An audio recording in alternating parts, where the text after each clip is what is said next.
Selamat berjumpa kembali pada mata kuliah pemodelan sistem ya. Kali ini kita memasuki sesi 5, yaitu mengenai causal loop diagram ya. Causal loop diagram atau diagram sebab akibat ini adalah salah satu tools untuk eh, yang biasa digunakan untuk pemodelan dan simulasi ya. Sebelum lebih jauh membahas mengenai causal loop diagram atau diagram sebab akibat ini, kita perlu mempelajari terlebih dahulu apa yang disebut sistem dinamik atau sistem yang kompleks, apa itu simulasi ya. Kita harus mempelajari itu dulu ya. Nah, mengapa simulasi itu sangat penting ya dalam pemodelan? Karena terkadang dengan memodelkan saja itu belum cukup untuk menggambarkan apa yang terjadi, maka diperlukan suatu cara yaitu dengan melakukan simulasi apa yang telah dimodelkan tersebut. Tujuannya apa? Untuk bisa memberikan gambaran yang lebih nyata atau lebih real ya. Dan di dalam dunia nyata itu ada yang disebut dengan umpan balik ya, feedback ya. Dalam melakukan simulasi itu perlu sekali feedback.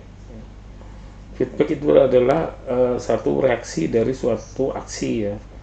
Ya, misalkan kita kita naik motor atau menyalakan motor, kalau kita gas itu reaksinya apa? Suaranya membesar atau jalannya lebih kencang dari sebelumnya. Itu adalah feedback ya. Nah, dalam sistem yang kompleks ya, untuk mendapatkan feedback itu tidaklah semudah yang dibayangkan ya. Banyak sekali hambatan dalam mendapatkan feedback ya. Karena apa? Ya namanya sangat dalam suatu sistem yang kompleks itu sangat banyak ya subsistem di dalamnya. Itu akan perlu usaha yang cukup besar ya. Selain itu juga terjadi ambiguitas atau semu, belum tentu yang umpan balik yang kita peroleh itu sesuai apa yang kita harapkan ya, karena belum tentu umpan balik itu tepat dan seterusnya. Kemudian untuk mendapatkan umpan balik juga belum ada istilahnya, belum cukup kemampuan untuk mendapatkan umpan balik tersebut. Selain itu juga banyak sekali istilahnya hambatan atau resistensi untuk mendapatkan umpan balik, karena tidak semudah semua umpan balik itu tidak semudah yang diharapkan. Misalkan kita ingin mendapatkan umpan balik ya, feedback dari seseorang aja, kita tanya ya, orang tersebut jawabnya belum tentu istilahnya yang sesuai dengan kita harapkan, dan belum tentu dia mengerti apa yang istilahnya yang terjadi di lingkungan dia, misalkan di sistem yang dia lakukan ya. Selain itu juga sangat mahal ya. Dalam dunia nyata itu terkadang umpan balik itu tidak dapat didapatkan dengan murah dan mudah, juga kadang sangat mahal dan mendekati impossible bahkan ya. Misalkan kita akan membuat pesawat ulang-alik ya, kita ingin dapat feedback apa yang terjadi di luar angkasa sana, kan istilahnya nggak mudah ya. Jadi sebelum merancang suatu pesawat ruang angkasa itu perlu melakukan simulasi, cukup dengan melakukan simulasi untuk mendapatkan gambaran apa yang terjadi di luar sana ya. Nah, apa itu sistem dinamik?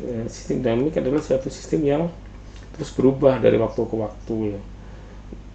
Di dalam dunia nyata ini semuanya adalah sistem dinamik ya. Nah, sistem dinamik ini adalah seperti istilahnya suatu kejadian ya yang terus-menerus berubah di dalam organisasi bisnis misalkan ya.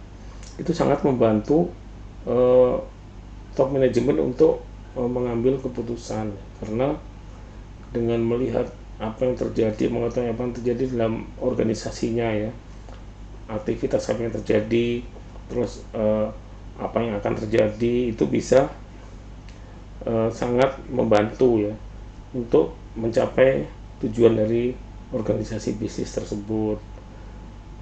Tidak tidak istilahnya tidak cukup hanya melihat struktur organisasi terus dia bisa melakukan keputusan. Dia juga perlu tahu aktivitas apa yang terjadi. Jadi sebenarnya simulasi adalah mensimulasikan aktivitas ya. Dalam dunia organisasi pendidikan juga sama seperti itu ya. Jadi kejadian apa yang di dalam kampus itu bisa disimulasikan sehingga tahu arahnya kemana ya. Nah, sistem dinamik ini pertama kali diperkenalkan oleh J. Forrester ya, dari MIT dan pada tahun 1950. Jadi sebenarnya sudah cukup lama sistem ini sudah mulai dipelajari atau dianggap istilahnya diperlukan ya untuk membangun penjelasan dari suatu model ya.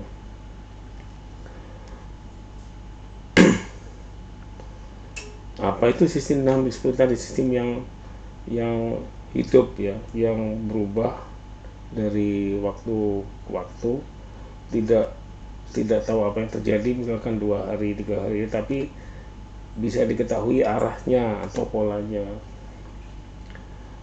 Nah, sistem dinamik ini akan istilahnya memberikan gambaran interaksi yang terjadi di dalamnya. Di dalam sistem itu ada subsistem, ada subsistem, di mana subsistem itu mempunyai elemen yang saling berinteraksi ya, dan akan menyebabkan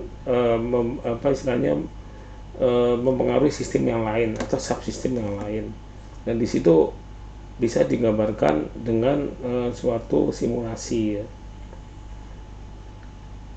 Nah, problem dari sistem dinamik antara lain karena banyaknya entitas di dalamnya yang saling berkaitan, terus banyaknya jenis aktivitas dan keterkaitan hubungan antara elemen-elemennya itu sangat bervariasi dan jumlahnya sangat banyak. Kemudian dalam tahap melakukan proses pemodelan ya, dalam membangun suatu pemodelan itu ada beberapa tahapan yang perlu diketahui, yaitu yang pertama adalah istilahnya mempelajari masalah ya, atau merumuskan masalah apa yang akan dimodelkan.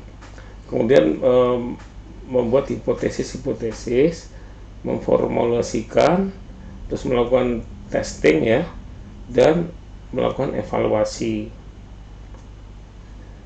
Nah, pemodelan sistem dinamik sendiri adalah tahapannya pertama adalah mengidentifikasi masalah, kemudian membangun hipotesis ya, kemudian membangun kausal diagram. Jadi diagram sebab akibat ini adalah hal yang sangat penting ya. Jadi sebab akibat yang terjadi dalam sistem tersebut. Jadi semua elemen itu istilahnya dipelajari. Kemudian mengkonversikan ya apa yang terjadi atau kausal diagram dalam diagram ya. Nah, di situ akan terjadi suatu pemetaan dari subsistem atau sistem tersebut ya. Aspek-aspek kritis dalam sistem dinamik adalah itu tadi, kita harus mengetahui cause and effect ya, hubungan dari sebab akibat dari aktivitas elemen-elemen dalam sistem tersebut ya. Kemudian juga fokus pada keterkaitan di antara komponen atau elemen-elemen dari sistem tersebut ya, dan mengetahui atau istilahnya dapat mengukur seberapa besar atau jenis keterkaitan dari elemen-elemen sistem tersebut ya. Ini adalah istilahnya logika dasar dalam memahami hubungan cause and effect ya, sebab dan akibat ya. Apa istilahnya ya, misalkan ya dalam ilmu fisika, dalam dunia fisiknya, orang makan misalnya, akibatnya apa? Kenyang ya. Orang mendapatkan uang ya, akibatnya apa? Ya seneng ya, karena duitnya banyak ya. Terus terjadi kebakaran, akibatnya apa? Akibatnya ya antara lain adalah adanya asap yang membumbung tinggi ya ke udara. Itu adalah ada sebab, maka akibatnya apa bisa terlihat ya. Nah di dalam dunia sosial ya, organisasi sosial ya, mungkin ini eh, tidak tidak nyata ya, tidak bisa terlihat langsung ya. Misalkan menggunakan sabuk pengaman, akibatnya apa? Akan mengurangi resiko kecelakaan di jalan raya. Kemudian eh, jam istirahat yang kurang, misalkan kurang istirahat, terlalu banyak pekerjaan, sibuk, stres tinggi ya, itu akan apa? Meningkatkan angka bunuh diri. Ini terjadi di Jepang ya, negara maju yang istilahnya tuntutannya sangat tinggi dalam pekerjaannya, sehingga angka bunuh diri juga tinggi di sana karena stres atau apa dan seterusnya. Nah, feedback adalah umpan balik ya, itu juga harus diketahui. Umpan balik ini eh, adalah akibat dari yang di yang di itu sebelumnya ya, apa yang sebab sebab apa, ada aksi apa, maka akan menghasilkan umpan balik seperti apa ya.